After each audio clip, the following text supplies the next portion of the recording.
Sejam bem-vindos a mais esse episódio do Revenue Hackers. Nós estamos aqui com um convidado ilustre hoje, que nós conhecemos aí, inclusive num evento, veio aqui, estamos recebendo aqui as honras aqui de receber ele aí para poder bater esse papo, para poder conversar hoje, que é o Fernando. Trabalhei na NetCred. Fernando, se quiser se apresentar aí, fica à vontade, cara. Conta mais aí sobre quem que é você. Boa. Primeiro, agradecer, né, a participação aqui no podcast junto com vocês. Para mim é uma honra. E falando um pouquinho da minha trajetória, eu tenho um pouco mais de 10 anos de experiência já na área comercial, né? Passei por diversos setores e também diversos estágios da venda, então desde o porta a porta até o inside sales e até a construção de operações de receita, né? Então, hoje eu toco a área comercial da NetCred. Também sou fundador de uma startup voltada para a saúde mental dos colaboradores. Então, tem uma história aí bem vasta dentro desse mercado. Legal, muito bom, cara. A gente estava conversando, batendo um papo aqui anteriormente, né? E você comentou nesse papo, né, sobre, a gente estava falando sobre o mercado, você contou um pouquinho pra gente aí o que que você faz, um pouco da tua história, depois a gente pode explorar Uhum. um pouquinho sobre isso. Mas hoje eu queria trazer um tema aqui que a gente gosta de falar muito, que é a gestão de vendas, e tem um tema bem especial que é sobre capacity, né? Na tua visão, cara, se você quiser apresentar sobre o que que é esse tema para a gente poder destrinchar isso, vamos conversar bastante, né, com o público hoje sobre isso. Se você quiser dar uma introdução para a gente sobre o que que é, cara, vamos seguir nesse ponto aí. Claro. Quando a gente fala de capacity, a gente está olhando literalmente qual que é a capacidade que aquele time comercial tem de entregar as suas metas e os seus resultados. Então é importante a gente olhar para a nossa operação e entender que o comercial, o vendedor, ele é um recurso. Então, quando a gente olha para aquele recurso, a gente precisa entender que existe uma limitação de entrega, porque ele é limitado em sua questão de tempo, por exemplo, ou de habilidade. Perfeito. Então, quando a gente analisa o capacity, é isso. O quanto a minha operação comercial ela consegue gerar valor e entregar os resultados e metas que foram estipulados pela direção da empresa. Legal, perfeito. Ou seja, né, a gente conseguir fazer uma calibragem, né? Então eu acompanhar, por exemplo, para nunca perder a calibragem do o quanto eu preciso entregar versus a minha capacidade de entrega. É isso, né? Exatamente. Porque quando a gente olha a estrutura de um capacity, a gente construir dentro de uma operação e fazer com que a máquina de vendas venha girar na sua melhor performance e tudo mais, o que a gente precisa entender no primeiro momento?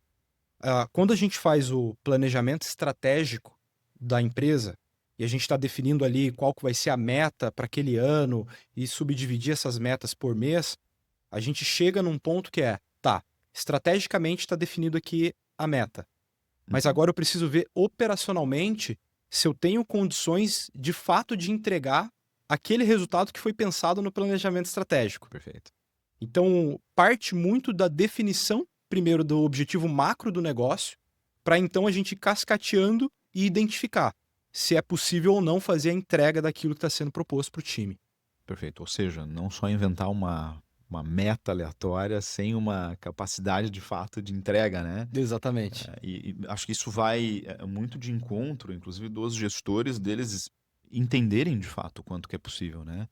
Então, até para você não cometer o erro, por exemplo, de errar para baixo, porque muitas vezes você tem, por exemplo, né, uma característica no seu time de que você consegue, seja por conhecimento histórico, conhecimento, né, empírico, de que eu consigo entregar X, mas também não colocar isso de uma forma exagerada, de forma que eu crio uma meta absurda que eu não consigo bater, porque eu não tenho simplesmente capacidade humana para aquilo, né?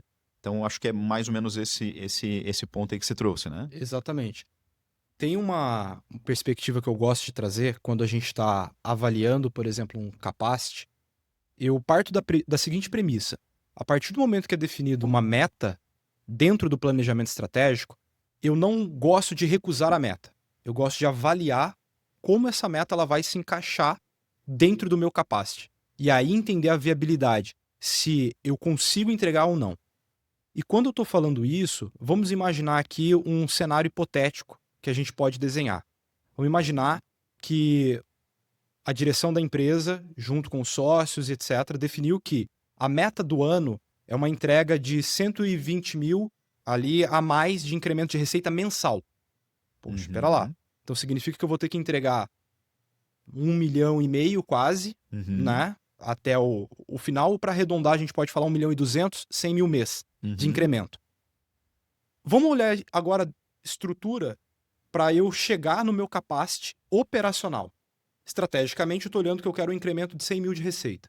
Uhum. Vamos colocar aqui tudo números redondos para a conta ficar mais simples para quem está nos acompanhando. Vamos imaginar que cada contrato que eu fecho são 10 mil de receita. Uhum. Então, eu preciso entregar 10 contratos para entregar os 100 mil que foi estipulado que é a minha meta.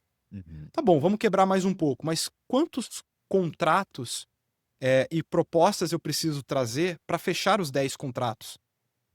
Então, eu vou olhar um passo atrás. Cara, para eu entregar 10 contratos, eu vou precisar de 20 propostas. Estou dando um exemplo, conversão aqui de 50%. Para eu entregar 20 propostas, quantos leads qualificados eu preciso ter dentro da minha operação? Uhum. Imaginar que seja 40, Perfeito. né? Uhum. Então, poxa, vamos lá, estou começando a construir a minha máquina comercial e identificar o capacity dessa operação. Então, eu preciso entregar 40 leads qualificados para entregar 20 propostas, para entregar 10 contratos e eu bater os 100 mil. Uhum. Só que para eu entregar esses leads qualificados, eu tenho mais uma etapa ainda que antecede, que é quantos leads eu vou prospectar. Uhum. Perfeito. Para eu entregar esses 40 qualificados, talvez eu vou precisar, vamos fazer a escadinha de novo, 80. Uhum. Mas para eu identificar 80 leads que eu vou prospectar, quantas atividades eu vou ter que realizar de venda para esses leads se tornarem um lead qualificado, para depois Uhum. continuar evoluindo para proposta e para contrato. E aí, quando eu entro nessa estratificação da atividade, quantidade de atividades por lead, eu preciso entrar um pouco mais a fundo no detalhe. Uhum. Quanto tempo leva para a execução de cada atividade? Uhum. Então, muitas vezes, um único lead que eu estou prospectando, eu vou precisar mandar um e-mail, um WhatsApp, uma ligação, um áudio, um contato no LinkedIn. Então, quando eu vou estratificando todo esse tempo por atividade e quantidade de atividade mínima necessária para esse cliente evoluir para qualificado, eu vou chegar no meu capacity do comercial. Perfeito. Então, olha a escadinha, eu vou quebrando os resultados. No caso aqui, eu estou fazendo top-down, né, de cima para Uhum. baixo. Poderia fazer bottom-up também, não tem problema. Uhum. Mas o ponto aqui central é, eu vou chegar em 8 horas de trabalho do meu colaborador, que é o Uhum. operacional que está no dia a dia. Só que dentro das 8 horas de trabalho, que é o recurso que eu tenho, de certa forma, limitado em headcount e em quantidade de horas, Uhum. a rotina do comercial não é 100% em vendas. Então eu tenho ali o tempo de almoço, de café, de preenchimento CRM, de elaboração da abordagem ou do e-mail. Uhum. Então, do mapeamento da oportunidade, principalmente se tratando em operações outbound, né? Uhum. Então, existe todo um tempo que é gasto ali no dia a dia do comercial que eu preciso considerar para verificar. É possível ele realizar 50, 100 atividades dia em detrimento de entregar contato com 80 leads de forma assertiva, para eu entregar os 40 qualificados, para evoluir para 20 propostas e eu fechar os 10 contratos? Uhum. Então, quando eu coloco tudo isso na ponta do lápis, eu começo a identificar o meu capacity real. E aí eu começo a olhar para a minha meta do planejamento estratégico e eu consigo chegar naquela nomenclatura que é SMART. Uhum. E aí, SMART metas fala o quê? A meta tem que ser específica, ela tem que ser mensurável. Então, ok, específica ela é 100 mil. Mensurável, eu consigo medir. Uhum. Ela tem que ter temporal, então mensal, em 30 dias eu preciso entregar. E ela precisa ser alcançável. Uhum. Dentro dessa alcançável é onde eu olho e vejo o meu capacity em headcounts, que é a quantidade de colaborador, Uhum. é suficiente? Aí eu posso olhar e falar o seguinte, olha, para entregar 100 mil, não é humanamente possível o cara fazer 200 atividades de vendas dia, porque ele tem várias outras atividades que ele executa, não tem tempo hábil para tal. Uhum. Ao passo que existe uma outra nomenclatura que eu posso olhar também. Porque aqui eu estou falando de algo analítico, quantidade de atividades, é aquilo que é cartesiano, eu faço ou não faço. Uhum. Mas existe um outro lado do capacity que é a eficiência do meu time comercial. Que aí entra fazer mais com menos esforços. Só que para eu melhorar numa estratégia para eu alcançar a eficiência do meu capacity, Isso envolve treinamento. Eu só melhoro a eficiência do meu funil de venda se eu tenho um vendedor que é mais habilidoso. Para eu mexer essa alavanca, eu preciso treinar. E para eu treinar, eu vou ter que gastar tempo e o recurso de treinamento. Então, quando eu olho isso e eu olho de novo para a meta, em 30 dias eu não consigo treinar esse cara de maneira que ele venha mexer o ponteiro, né, virar um... Tem como. Não tem como. Aham. Então eu gosto muito de falar desse assunto porque ele realmente muda o jogo do dia a dia do comercial. Quando a gente olha para a estrutura do funil de vendas, as etapas, aqui eu tô falando de etapas macro, né? Topo, meio, fundo de funil e etc. E eu vou quebrando isso para entender, eu começo a falar, a minha meta ela é razoável ou a minha meta ela não está razoável. E aí eu preciso ter uma conversa bem madura com a liderança, com a direção da empresa, se tratando aqui, né, de alguém que cuida da área comercial, que está tocando, né, de forma estratégica, para falar para a liderança o seguinte, os sócios e afins. Olha, a expectativa é essa, mas olhando para nossa máquina de vendas, se eu for mexer na alavanca de habilidade, eu vou precisar de mais tempo para treinar esse time, a gente vai ter que trabalhar para reter eles e a máquina vai ser mais eficiente. Mas se a gente quer acelerar, eu vou precisar trazer mais pessoas para dentro da minha operação. E aí entram outras discussões que envolvem budget, espaço físico, estrutura, tecnologia, outras coisas para dar suporte para essa operação poder escalar e atingir o resultado. Ou a gente pode chegar na conclusão seguinte: olha, sócio, 100 não vai dar para entregar, mas com a operação que a gente está, no modo que a gente tem, com os recursos que a gente tem, eu consigo entregar 50. E aí, aonde que a gente vai ajustar? A gente vai ajustar a expectativa de 100 para 50, ou a gente vai colocar energia em contratação, ou a gente vai dar um timing, em vez de ser mensal, daqui 6 meses eu quero começar a entregar 100 mil mês. Que aí dá tempo de treinar essa habilidade do time. Então, junto a isso, é onde o gestor comercial precisa enxergar de maneira estratégica toda a sua operação. Né? Legal. Fantástico, fantástico. Cara, assim, eu acho que isso abriu diversas caixinhas para a gente explorar aqui. Tu trouxe alguns pontos que são muito interessantes, principalmente nessa visão que a gente tem de engenharia, de abrir o blueprint que a gente tem do processo comercial. Seguramente eu posso falar, inclusive o Aislan, que está aqui com a gente aqui hoje, não me deixa mentir, né? Dos clientes que a gente tem, as pessoas com quem a gente conversa, né? Quando eles chegam para nós, a gente faz justamente essa pergunta, né? A respeito desse entendimento que eles têm, né, sobre o próprio processo, quase nenhum deles tem essa resposta. Então, acho que isso é muito legal, isso vai agregar bastante coisa. E aí tem algumas coisas que chamam a atenção, que eu quero aproveitar para poder explorar contigo, que é o seguinte, né? Quando a gente fala sobre você desmontar de fato esse processo, né, começar a entender essas pecinhas, a gente tem existem diversas variáveis ali dentro. Então, você tem, por exemplo, a variável da questão humana, das atividades, e tem uma ali dentro que são atividades que podem ser automatizadas, né? Então aí, por exemplo, você comentou envio de e-mail, envio de WhatsApp, até quando a gente vai falar de se for para poder dividir isso, por exemplo, não somente naquelas contas que a gente está em negociação, mas em contas em que eu estou fazendo uma prospecção ativa, por exemplo, no outbound, né? Eu preciso dividir isso em atividades que eu vou fazer, são atividades que são sequenciais e, como você comentou, existe uma série de coisas que eu preciso fazer para ter um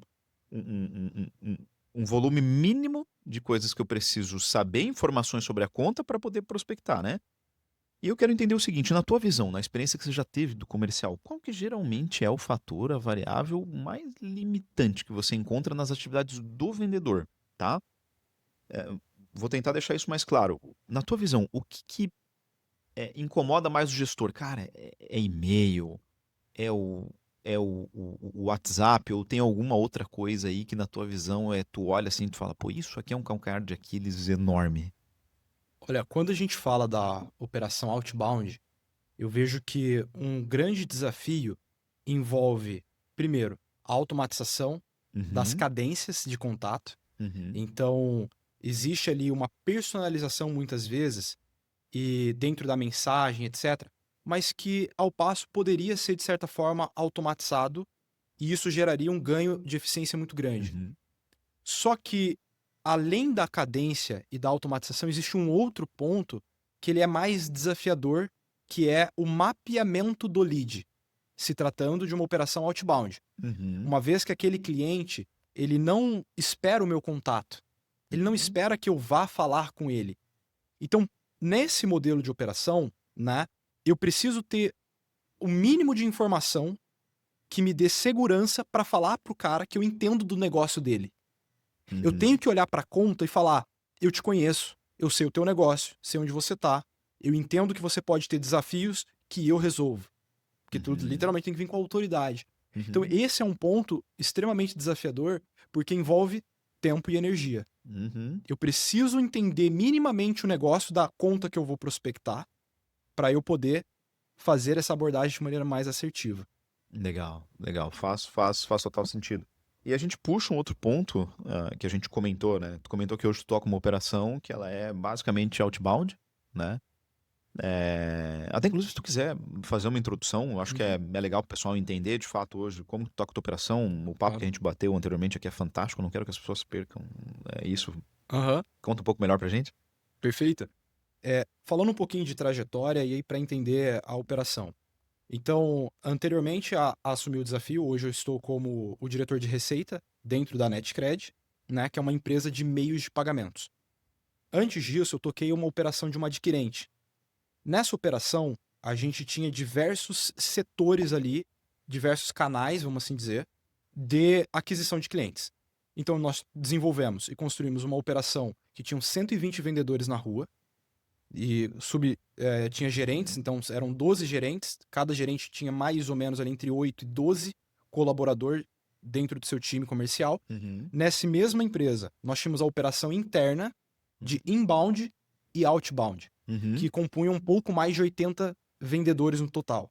E aí entraria vendedor, SDR, pessoal de pós-vendas, pessoal de retenção, pessoal de auditoria. Então, toda uma equipe que estava ali por detrás. Na operação hoje, dado o nosso segmento de atuação, 100% outbound. Legal, Né? legal.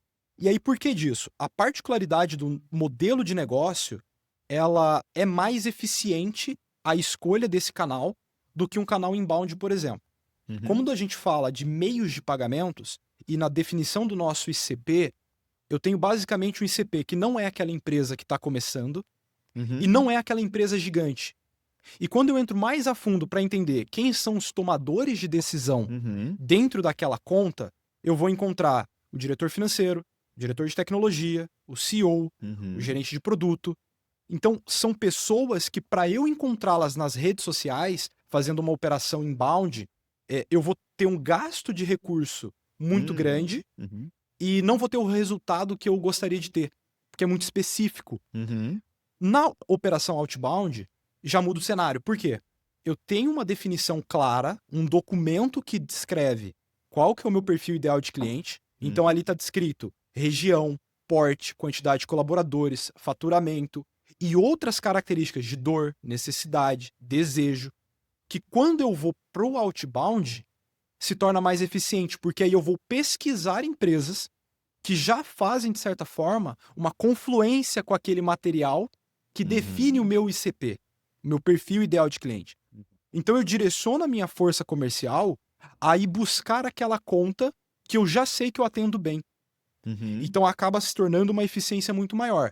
E aí, obviamente, para minha máquina ela funcionar de uma maneira muito mais ágil e trazer um resultado exponencial, a gente quebra as funções por etapas. Então, dentro do meu funil, eu tenho o topo de funil, que é a prospecção e qualificação, que junta com o meio do funil, qualificação, proposta, e fundo de funil, que ele seria o fechamento.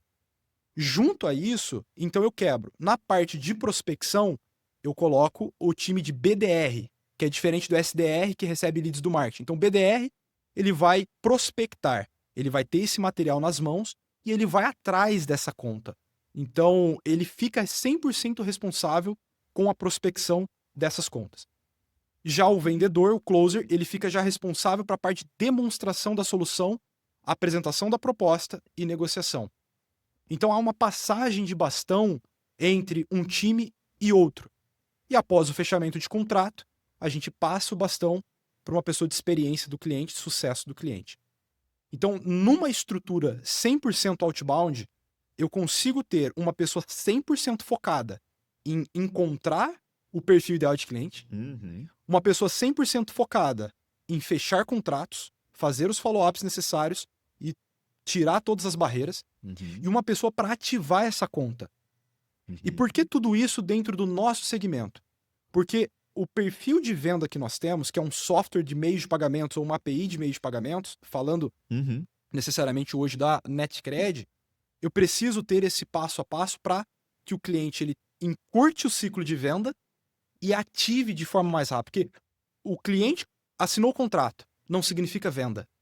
No Uhum. segmento de meios de pagamento, a venda só acontece efetivamente quando o cliente começa a transacionar, que é quando ele começa a Perfeito. movimentar. Uhum. Então eu fiz a venda, contrato assinado, não significa nada ainda. Uhum. Ele só passa a valer efetivamente para nós quando ele começa a vender, a faturar, a emitir ali o boleto, Pix, o cartão e assim por diante. Uhum. Então, eu costumo dizer que cada operação ela tem a sua particularidade. Com base em quê? Ticket médio, no segmento de atuação, o porte de clientes que tu vai atender, Uhum. né? E se o teu produto ele é um produto de recorrência, transacional. Então, esses tipos de coisa impacta diretamente no modelo de operação que tu decide tocar, para depois tu ir avaliando cara, qual canal é mais eficiente, qual o meu capacity desse canal, Uhum. como é que eu vou estruturando a minha máquina, a minha operação de receita para ser o melhor possível para o negócio. Legal, perfeito. Pô, uma baita aula, hein? Muito bom, cara. Acho que tu conseguiu trazer alguns temas aqui que são bastante relevantes, principalmente, né, a gente conseguir destrinchar isso dentro de um processo segmentado, né? Isso a gente traz muito essa visão lá do receita previsível. Claro, existem muitas outras Uhum. formas de fazer isso, né? É, mas tu comentou sobre a questão da definição do ICP também. Isso aí é muito importante, né? Porque existem empresas que não têm essa visão sobre, de fato, que contas vale a pena prospectar, né? No caso, por exemplo, do modelo de negócio que tu toca, é um pouco mais fácil porque ele é mais focado, mais direcionado, não mais fácil, né? Ele é mais... você consegue colocar um canhão a laser ali muito Uhum. focado, né? Porque, enfim, você conhece muito bem isso, né? Porque o produto, ele é muito bem direcionado, não é disperso, né? Mas gostei muito da parte que você trouxe ali sobre, cara, você conseguir segmentar muito bem esse processo, né? Então, isso é fundamental. E tem muitas empresas que não entendem isso, né? Tem muitas empresas que ainda fazem lá do old way, né? Lá, pô, Uhum. né? Como, sei lá, 1800 e tanto, né? E que não conseguiram trazer isso, adotar isso para dentro dessa realidade atual, né? Tem uma questão que me chamou bastante atenção no que tu trouxe ali também, que é o seguinte, né? Quando a gente vai fazer, por exemplo, tá? Voltando lá na questão lá do cálculo da meta, né? Quando a gente vai pensar a respeito da meta, né? A gente entendeu que a gente faz um cálculo reverso a respeito disso, mas agora eu quero falar sobre um tema que é o seguinte, beleza. Tá, eu fiz uma meta, eu entendi que eu tenho capacidade para poder entregar 50, por exemplo, mas, cara, tem 5 meses, 6 meses que, por exemplo, eu não estou entregando, né? Na tua visão, como é que se lida com isso, né? Eu defini 50, mas pô, eu bato ali no 40, tô batendo no 35. Como é que você calibra isso dentro de uma gestão? Acho que isso é uma curiosidade muito Uhum. interessante, tá? Que muitos gestores têm. O que eu faço, cara? Eu dou uma reduzida para poder falar assim, não, galera, beleza, agora nós vamos bater aqui, ó, era os 50, a gente sabe que a gente tem a capacidade, mas vamos colocar o 40 ali, Uhum. que daí a gente faz de tudo para poder chegar nele, a gente tá talvez entregando 35, vamos, né, fazer Uhum. de tudo para chegar no 40. Legal, bater uma meta, bate o sino, trabalho emocional da galera, e daí dá uma subidinha depois leve, vamos para um 45. Ou não? Como que tu trabalharia isso na tua visão? Se tu tivesse, por exemplo, um time com essas características, como que tu faria para poder calibrar isso? Tá. Olhando para uma operação que ela não está conseguindo entregar Uhum. e o gestor entende que aquela operação ela não está trabalhando na sua melhor eficiência ou eficácia, vamos ali colocar, né, seja de número de esforço ou habilidade, qual que é o primeiro ponto?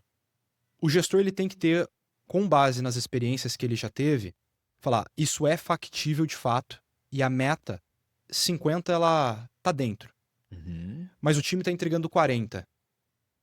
Eu vejo que o principal ponto é entender o estímulo pelo qual eu posso gatilhar esse profissional de vendas de maneira a ele entender que ele é capaz de entregar aquilo.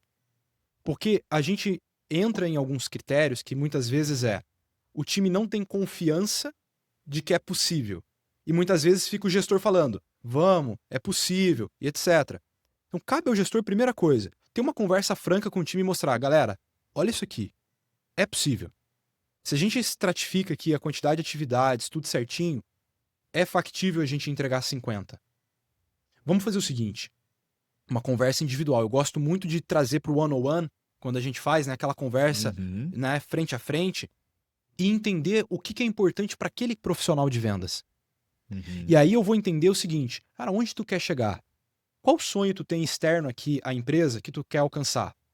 E eu costumo falar, fora sonhos que são emocionais, o resto custa dinheiro. Sim, Né? perfeito, Então, perfeito. se ele quer trocar de carro, se ele quer trocar de celular, se ele quer uma casa melhor, enfim, fazer uma viagem, aquilo vai custar dinheiro para ele. E colocar um gatilho nos 50, de que ao atingir aquele gatilho, nós vamos ter uma bonificação, que seja uma bonificação, uma campanha. Não é algo fixo que todo mês vai ter, mas são campanhas que o profissional ali que está supervisionando aquele time lança, porque eles vão começar a falar, caramba, eu quero atingir esse gatilho a mais. Então, é literalmente gatilhos que muitas vezes financeiramente até não é tão bom numa estrutura de CAC, olhando custo de aquisição, porque se todo mundo pegar... Cara, se todo mundo pegar, tu tá treinando o teu time a bater meta. Quanto custa isso? Será que é mais barato trazer outra pessoa ou estimular os que estão aqui dentro para entregar o que precisa? Boa. Então, quando eu olho esses cenários, eu falo assim, cara, eu vou fazer um estímulo maior com base naquilo que eu já conversei com eles. Então eu já entendi o objetivo pessoal deles e agora eu vou colocar um prêmio. E é dessa forma que a gente coloca. Só que também, eu não gosto de trabalhar com apenas o prêmio no final. Porque muitas vezes o comercial, ele não sabe aonde ele está pecando. Ele não sabe aonde que está o problema de fato. Ele fala, eu estou fazendo atividade, eu estou mandando e-mail, eu estou fazendo ligação. Então eu gosto de trazer o estímulo não apenas para venda em si, para o lead qualificado, mas literalmente para a atividade que vai gerar essa receita. Porque dentro de uma estrutura de funil, o número ele vai entregar o resultado. E é muitas vezes isso que às vezes as pessoas falam, não, venda é feeling, o número não bate. Todo ser humano tem um número.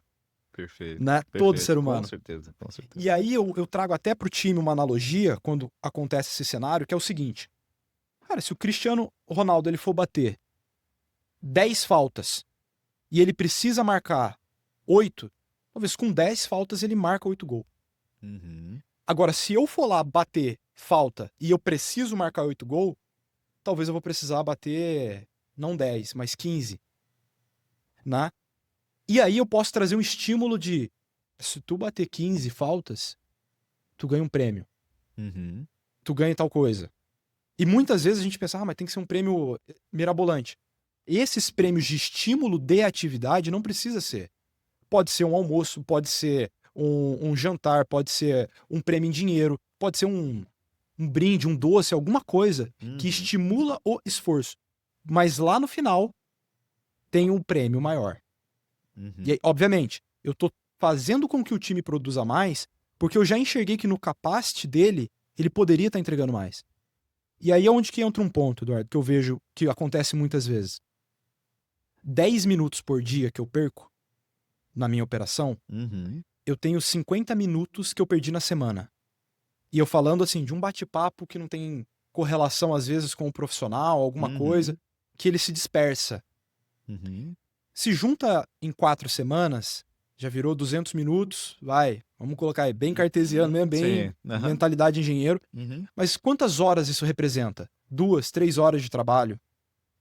Às vezes essas 2, 3 horas de trabalho de uma equipe é o que faria o resultado do mês ser entregue. Porque eu tenho ali 5 pessoas, 2 horas de 5 pessoas, quantas horas são totais pro meu time? São 10 horas. Então a gente olha numa ampliação que no final do mês é os 10 mil que faltam para bater a meta.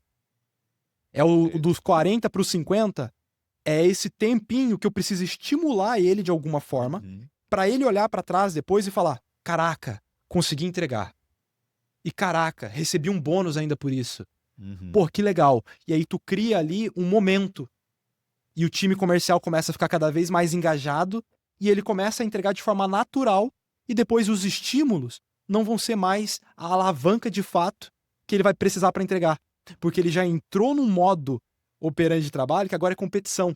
Ele quer se tornar o primeiro, ele quer ser o melhor, ele quer fazer... Então, tudo isso envolve para fazer com que essa meta ela saia de um 80% e vira um 100, 120%. Uhum. Pô, legal. Isso é fantástico, cara. Essa visão, acho que assim, essa resposta foi assim, extremamente alinhada com aquilo que eu acredito também, e não só isso, mas eu acredito que isso é uma dúvida que muitos gestores de vendas têm, né? Porque muitas vezes você acaba caindo naquele vale do, pô, tô batendo, não tô, e aí de repente você fica ali 3, 4 meses e depois você perde o fator emocional, que é aquela vantagem que você tinha de ter aquele clima, né, do estamos vencendo, Uhum. né, e aí você acaba caindo naquele vale meio que da desistência, né? E a gente sabe que o vendedor, no fim do dia, embora vendas ela seja uma ciência, e uma ciência É, muito precisa, né?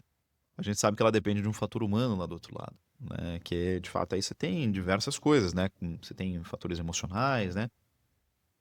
E muitas vezes a equipe de vendas ela acaba ficando um pouco refém dessas montanhas russas emocionais, né? Uhum. Então, isso que você trouxe é uma forma de equilibrar isso muito bem para você conseguir trazer a energia para o time de novo lá para cima. E depois que você tá ali em cima, cara, você não cai mais, porque ninguém quer É, cair, né? exatamente. Então você tem aquele compromisso, aquele dever moral de, pô, não, a gente tem que bater, pô, a gente tá, né? Estamos vendendo 50.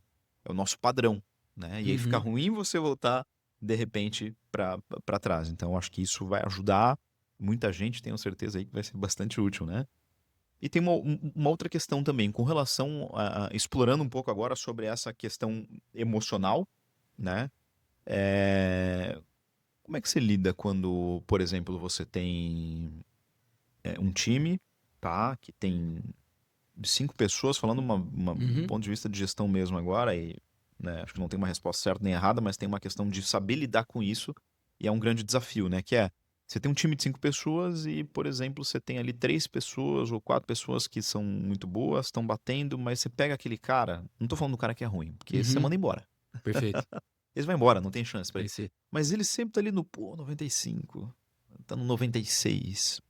Como é que você calibra isso dentro do time? Quando você sabe que ele é bom, tem potencial, mas muitas vezes tem aquela montanha-russa emocional, mas o gestor acaba caindo naquela de não, peraí, eu não vou desistir, eu vou dar o próximo passo. Que atividades você acredita Uhum. que podem ser feitas nesse caso? Quando ele é aquele vendedor que ele tá no quase, você sabe que ele tem a Aham. substância para entregar, mas ele não tá chegando, cara. Quando a gente olha para esse perfil de vendedor, eu vejo que o primeiro passo é ter uma reunião de one-on-one muito assertiva com ele. Uhum, E não é aquela reunião de feedback, é uma reunião de escuta ativa. Primeiro uhum. ponto, irmão, onde tu quer chegar? Irmão, vamos olhar para o teu funil? Vamos fazer aqui uma revisão? Vamos fazer uma reuniãozinha aqui também de forecast junto, aproveitando o momento? Porque olhando para o lado comercial, é muito difícil o vendedor por si só ele identificar onde ele está errando. Muitas Perfeito. vezes, se ele entendesse onde ele estivesse errando, ele parava por si só de errar. Uhum, Mas ele não percebe que é um gatilho que está numa ligação, um follow-up que ele perdeu o timing. Ele não consegue identificar que é uma atividade que ele não fez, né? uhum.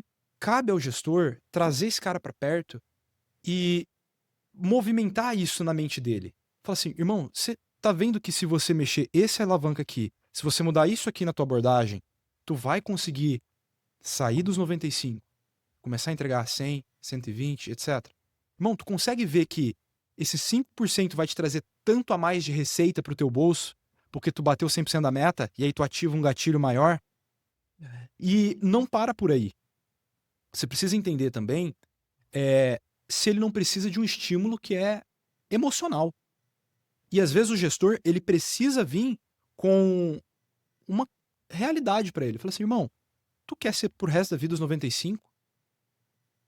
Então, às Boa, vezes é boa. preciso movimentar o emocional dele para ele falar o seguinte, Botar uma cara, pressão. é, que é Sim, saudável, com certeza. que é saudável. Porque muitas vezes é natural do ser humano entrar numa inércia, que é Uhum. ele ficar no estado que ele tá, porque tá tudo bem.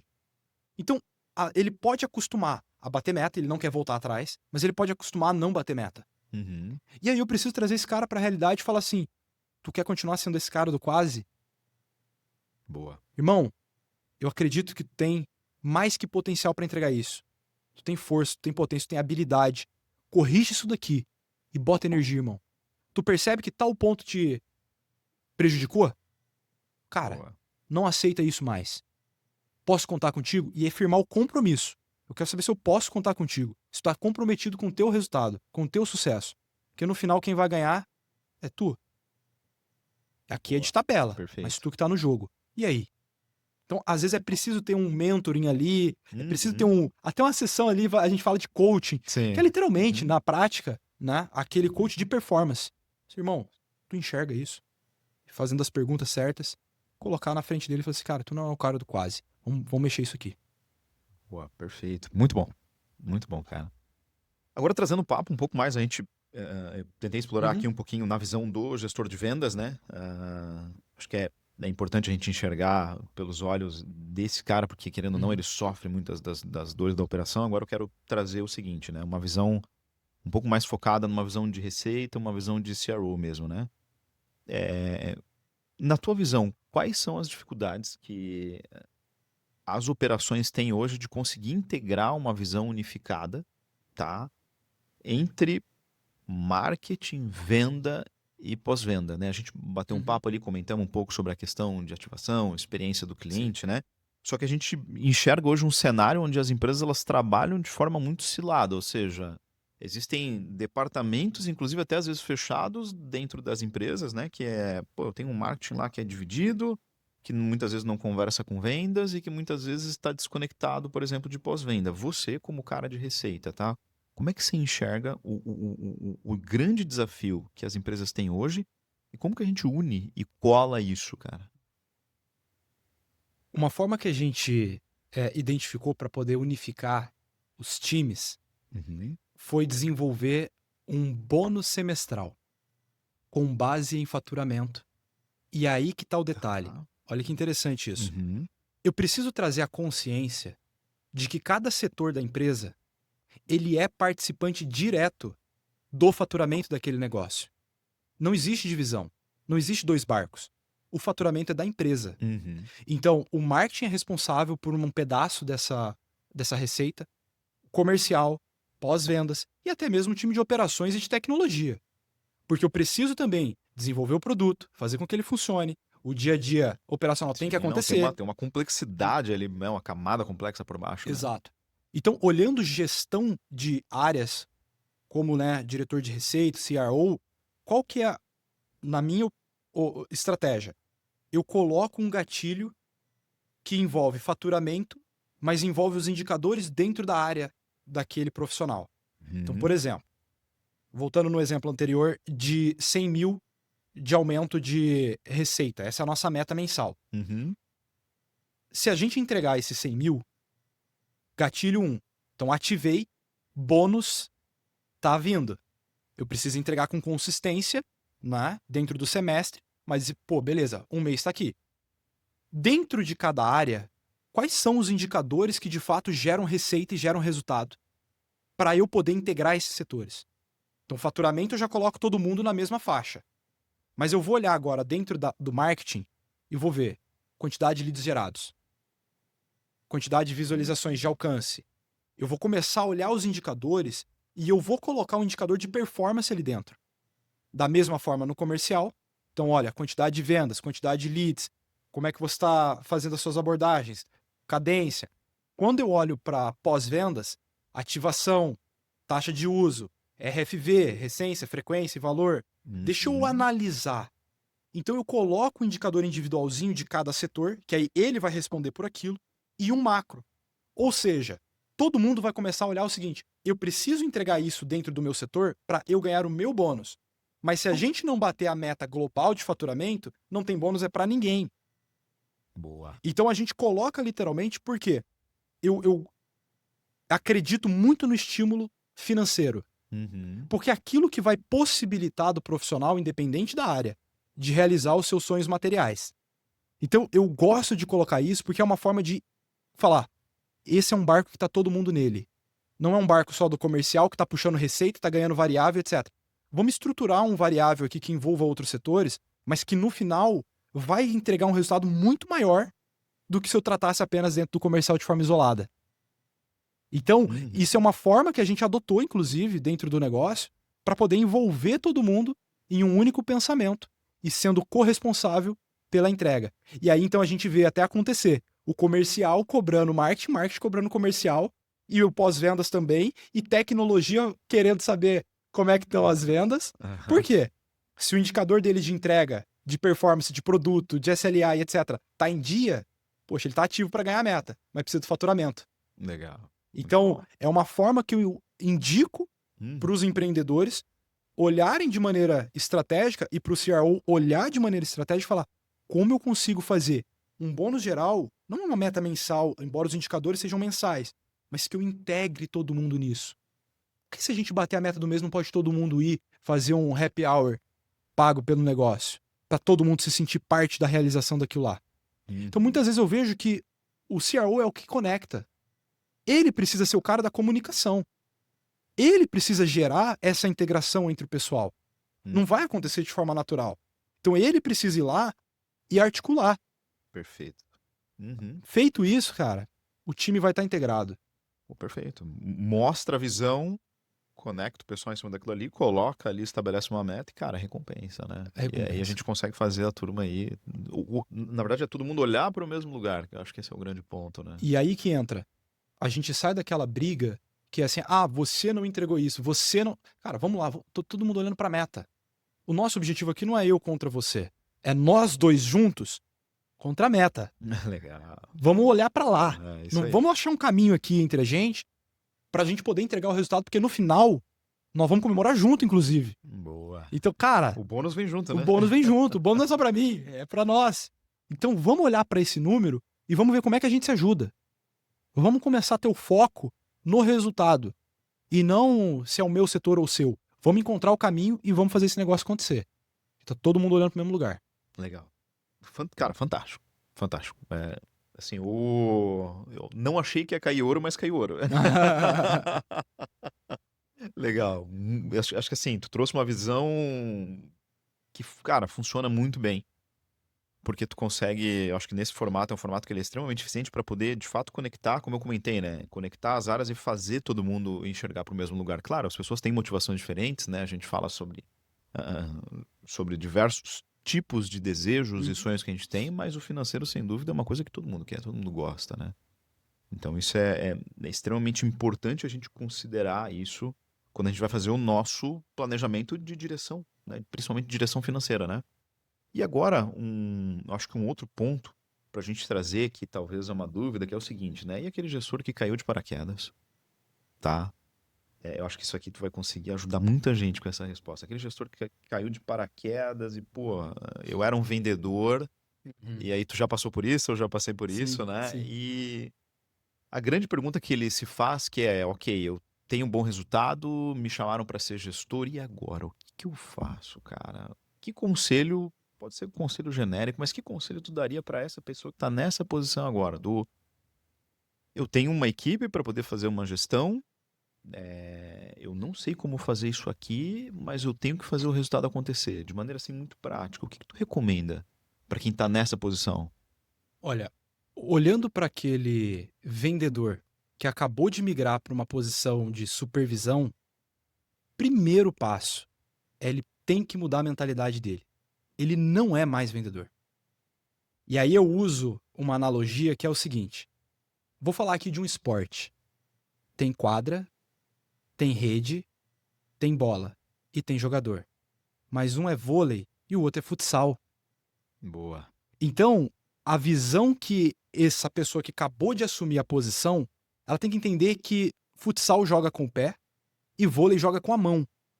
Ele não tá mais no jogo de futsal. Agora ele tá no jogo de vôlei.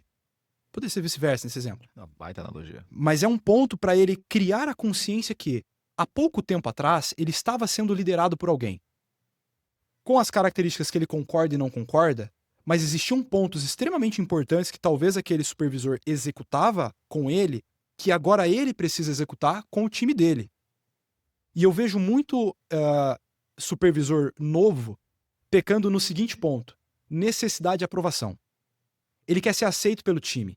Ele quer que todo mundo fique feliz com ele. Só que o supervisor, muitas vezes, é aquele cara que o time vai sentar na rodinha e agora vai falar dele. Antes ele participava da rodinha, que falava alguma coisa que não gostou da gestão, do gestor e alguma coisa nesse sentido. Agora ele é o motivo da rodinha. E ele precisa ter um emocional muito preparado para ele falar o seguinte: eu estou aqui para gerar resultados através de pessoas. Então eu preciso liderar esse time a um resultado. Independente se em algum momento eu vou ter que cobrar, e às vezes a pessoa que é cobrada, ela não vai gostar. Obviamente, com respeito, com técnicas, o cara fazendo do jeito correto. Não é, né, errando a mão. Mas se ele consegue trazer essa perspectiva, fala assim, a gente tem que fazer o jogo acontecer, ele tem uma chance muito grande de dar certo. Mas o primeiro passo é a mudança de mentalidade. Ele não é mais vendedor, ele não entrega mais por resultado individual, agora é pessoas. Eu entrego através de alguém. E eu vou precisar cobrar esse alguém. Então eu não preciso ser aceito. Eu preciso estar aqui, ele precisa me respeitar, eu preciso respeitar ele, e juntos nós precisamos entregar um resultado. Então é ele trazer pra perto o cara e falar, nós vamos juntos fazer isso daqui. Mas tu sabe o seu papel e eu é esse aqui. E agora vamos fazer isso aqui acontecer? Eu acho que esse é o passo 1. Por quê? Falar que ele precisa olhar funil de vendas, obviamente ele precisa. Mas ele vai precisar aprender. É a primeira viagem dele. Então, ele vai ter tempo para aprender sobre funil de vendas, sobre o capacity. Ele vai conseguir trabalhar isso com um pouco mais de tempo. Mas gestão de pessoas é no dia 1. A galera vai olhar para o gestor e quer saber de liderança. Vai olhar para o gestor e quer saber o que eu posso fazer para entregar esse resultado. Ou eu vou focar, mas tranquilo, acabou de entrar. Eu já comecei agora. Então eu preciso chegar jogando. O restante, tu vai adquirindo com o tempo, que são as capacidades técnicas. As comportamentais, vira a chave rápido e já vai embora. Chama a galera para conversar, mas não fica com essa dependência emocional, tenho que ser aceito, alguma... Cara, é receita para dar errado. Né? Boa, muito bom. Muito bom. Cara, perfeito. Cara, perfeito. Pô, que episódio, pessoal. Fantástico. Acho que todos os conselhos aqui... Tem algumas coisas aqui que eu tô interiorizando, inclusive, porque, isso aqui é muito bom, uma baita visão. E agora uma última pergunta pra gente encerrar aqui com chave de ouro, que é: qual foi o maior desafio que tu teve nesse teu período de gestão? Se tu puder pegar uma situação que tu olhou e pensou, cara, isso aqui foi casca grossa, né? Não precisa nomear nada, mas, isso aqui foi casca grossa pra caramba e eu resolvi desse jeito naquela época, na minha experiência. Se tu puder trazer isso aí pra gente, eu acho que é muito legal. Olha, eu digo que em várias fases da minha vida profissional eu tive desafios relevantes, vamos assim dizer. Cara, quando eu tava na rua vendendo de porta a porta, o meu desafio literalmente era manter uma constância emocional, porque tu vai e recebe o não na cara. Né? Não é por telefone, que ainda é ruim, mas é mais leve do que o empreendedor não te receber. Né? Então, um desafio é se travar. Depois, construir uma operação comercial do zero. Colocar 200 vendedores para dentro. Uma operação extremamente complexa. Tendo que estruturar time de recrutamento e seleção. Baita desafio. Recente, falando de um desafio mais próximo, foi um desafio literalmente de visão estratégica do negócio. Então, quando eu assumi a cadeira da empresa que eu estou, nós não tínhamos uma definição de fato de qual era o nosso ICP, qual era o perfil de cliente, qual era a identidade da empresa, o que a gente vendia. Né? Por mais que tivesse os produtos ali, aquilo não era, de certa forma, formatado em uma solução. Não tinha os diferenciais bem alinhados. E detalhe, é diferencial para quem é meu perfil de cliente ideal. Porque se eu falo um diferencial para quem não é meu perfil de cliente ideal, ele não vai ter relevância. Irrelevante, né? Então ali foi um desafio conceitual que eu precisei estimular dentro do negócio. Então posso dizer que foi um baita desafio, porque levou tempo para convencer as pessoas de que aquele caminho era o melhor para o negócio. Então, de um negócio que vinha executando algumas coisas já há alguns anos, você chega na operação e fala, para construir aqui o próximo passo, estruturar uma área de receita e a gente fazer um negócio acontecer, a gente vai precisar remodelar quem que a gente atende, o mercado que a gente está endereçado. A gente vai ter que fazer uma mudança aqui conceitual. Aí entra muito numa habilidade que o gestor, falando de C-level, precisa ter, que é a habilidade de convencer as pessoas que estão no seu entorno. Então, ele vai ali, de pouco em pouco, convence o diretor operacional, o diretor de tecnologia, depois ele vai, opa, já tem mais pessoas comprando a minha briga, agora eu vou para os sócios, porque é uma mudança que envolve o business como um todo. Então eu posso dizer que é uma mudança que muitas vezes parte também de uma atitude de coragem. Porque você vai, de certa forma, contrastar algo que já foi sendo Uhum, executado, uhum, mas que você enxerga que, olha, a gente está tendo bastante entrave nesse perfil de cliente, nesse segmento de mercado, o ciclo de venda está muito longo, o nível de vendedor é um vendedor muito mais caro, porque envolve uma venda muito mais complexa e etc. Olha esse lugar, olha esse mercado. Isso aqui a gente faz bem, isso aqui a gente consegue formatar um diferencial, consegue trazer.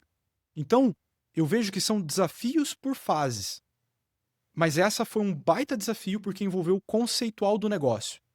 Nas outras desafios que eu já tive, esse conceitual ele já estava bem definido e estava realmente bem alinhado com aquilo que a empresa poderia extrair o maior potencial. uhum. Mas aqui não. Aqui a gente precisou remodelar. E aí nós encontramos a veia. Mas foi a duras penas. A gente teve que, literalmente, todo um trabalho de convencimento, de negociação interna. Então a Uhum, venda nunca para de acontecer, ela só muda de lugar, né? uhum. Tu é vendedor, tu vai continuar sendo vendedor mesmo com C-level, mas você vai ter que Perfeito. agora vender projetos, vender ideias, vender direção, e antes tu vendia produto. Então eu vejo que isso foi um baita desafio. Nos outros foi a estruturação da operação, estruturação de time de recrutamento, tecnologias e afins, precificação. No outro é a própria Uhum. venda propriamente. Então são níveis diferentes e por etapas também ali que a gente já passou ao longo dessa mais de 10 anos aí vivenciando o comercial. Perfeito, perfeito, maravilha. Eu falei que era a última pergunta, mas tu deixou uma deixa atrás aqui muito importante que eu vou ter que puxar esse fio. Que é o seguinte, tá? Para quem, quando tu comentou sobre a questão de muitas vezes o negócio ele acaba se deslocando para um lugar onde ele não encontra mais o nicho dele, para quem tem essa preocupação a respeito de nichar, que conselho que tu dá, cara? Porque assim, ó, muitas vezes requer muita coragem para poder fazer Uhum, isso, porque tu tá acostumado com o padrão de fazer a mesma coisa, e muitas vezes tu não se enxerga atuando, por exemplo, em outras frentes. É difícil, muitas vezes, para o empreendedor ele uhum, conseguir fazer esse exercício de imaginação, porque ele está num lugar confortável, né? Imagina, ele construiu muitas vezes um negócio de 10 anos, 15 anos, vamos falar de negócios hiper tradicionais, 30 anos. E às vezes ele tá, né, o mercado está passando por um ponto de inflexão em que ele está sendo disruptado naquele momento, muitas vezes é uma grande disrupção, muitas vezes é uma disrupção pontual, por questão de uhum. concorrente, por questão de mercado, por questão de comportamento, por exemplo, né, muitas vezes do decisor. Como que, na tua visão, deve ser essa coragem e esse processo de encontrar a veia, de correr esse risco e ter essa coragem de, por exemplo, ir para muitas vezes mudar de nicho? Como que é isso para ti? Tá. Eu vou separar essa resposta em dois momentos. Legal. E eu vou começar respondendo por aquele que já está vivenciando, já está no business, já tem clientes, o negócio já está acontecendo e está nesse dilema. Poxa, e agora? O mercado mudou, algumas coisas já são diferentes. O que eu faço? Como eu já tenho clientes, a informação está ali. Eu não posso ser leviano e tomar uma decisão com base no feeling propriamente. Isso funciona quando às vezes você está começando o negócio. Você vai ali com uma atitude empreendedora, Uhum. mas quando você já tem clientes rodando na tua base, é necessário fazer uma pesquisa com eles. E não é aquela pesquisa de mandar um forms e responde aqui umas perguntas, ou verificar CSAT ou NPS. Não é esse tipo. É literalmente uma conversa de empreendedor para empreendedor. Às vezes o próprio dono do negócio pegar o telefone ou combinar com o time, ó, agenda reuniões, mas eu quero tocar. E perguntar para ele, pro cliente dele, o que ele vê de importante no negócio dele, que deveria continuar e aprimorar, o que não faz diferença nenhuma, e o que de novo ele tá vendo no mercado que ele não tem e poderia implementar. Então é literalmente olhar para dentro de casa, para a base de clientes, e falar: o que eu faço bem deveria melhorar, o que eu não tô fazendo legal deveria parar, e o que o mercado tá pedindo de novo, que é ele que tá pedindo, e que eu deveria implementar de nova solução, de novo produto. Então, Muito bom. eu tenho a informação na minha mão, eu preciso extrair ela e colocar em prática. Eu iria por esse caminho, numa definição de readequação de rota, explorar novos mercados e assim por diante. Uhum. O cara que está começando, aí eu vou para uma validação de problema. Você está resolvendo o problema de quem? Então eu não vou nascer pelo produto, eu vou nascer por uma dor de mercado. A partir dessa dor de mercado, eu já tenho nicho, eu já tenho mercado endereçável, eu já sei a dor específica daquele público ideal, então eu vou começar a resolver aquela dor. E aí, o ponto importante também é ter confluência nas respostas. As coisas precisam convergir, precisa ter um padrão de respostas. E para isso eu preciso de número.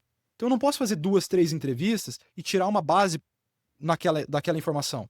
A não ser que o meu mercado seja muito pequeno. Estou vendendo para Petrobras, beleza. Né? 3 empresas. 3 empresas. Aquela resposta me basta. Uhum. Mas se eu estou num mercado que ele tem 50, 100 ali, muito mais do que isso, né? Mas que eu tenho contato com 50, 100 clientes, é o número ideal para eu extrair uma informação de maneira que eu vou achar um padrão. Quando eu achei o padrão, eu começo a remodelar o posicionamento, produto, as features, o que quer que seja, para começar o business da mesma forma. Eu faço ali literalmente, ó, quero resolver esse problema. Deixa eu falar com o mercado se eles têm esse problema. Agora eu lanço o produto e resolvo a dor deles. E dentro de casa não é diferente. Eu aprimoro, deixo ele mais satisfeito e abocanho oportunidades de mercado. E paro de fazer, às vezes, aquilo que eu acho que é super legal, mas que o cliente não vê relevância nenhuma e só é bonito pro empreendedor que montou aquele produto. Sim. E então ele acha que tem um carinho, um apego, né? Ele não pode ser apegado em produto. É isso né? aí. Então eu vejo que essa seria a minha contribuição nesse sentido. Se eu vou abordar um novo mercado, eu vou ir para um novo nicho, pesquisa a tua base se você tem cliente. Se você não tem, vai em um específico, valida a dor daqueles caras e entrega o que eles estão pedindo. Legal. Fernando, sensacional, cara. Que papo rico, com uma riqueza de detalhes. Tipo, acho que a gente conseguiu cobrir diversos pontos. Tem muitas outras coisas que eu queria cobrir aqui contigo. Acho que a gente pode até talvez, inclusive, marcar uma versão 2 disso aqui, porque, cara, foi sensacional. O conhecimento que você trouxe aqui de uma forma extremamente prática na vivência de alguém que a gente sabe claramente que viveu isso, que entende, que respira isso todos os dias. Então, pessoal, sigam esses conselhos.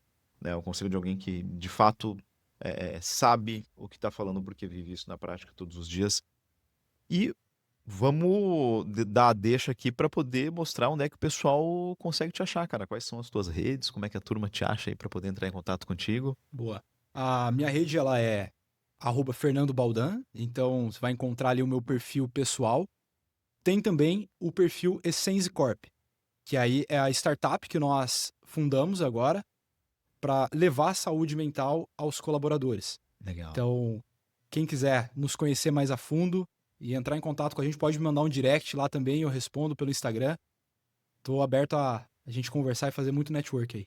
Maravilha, muito bom. Fernando, muito obrigado pela tua presença aqui hoje. Foi uma honra. E, pessoal, espero que vocês tenham gostado. Eu gostei demais dessa conversa. Para mim, ela foi sensacional. E nos vemos aqui sempre. Um grande abraço e até a próxima.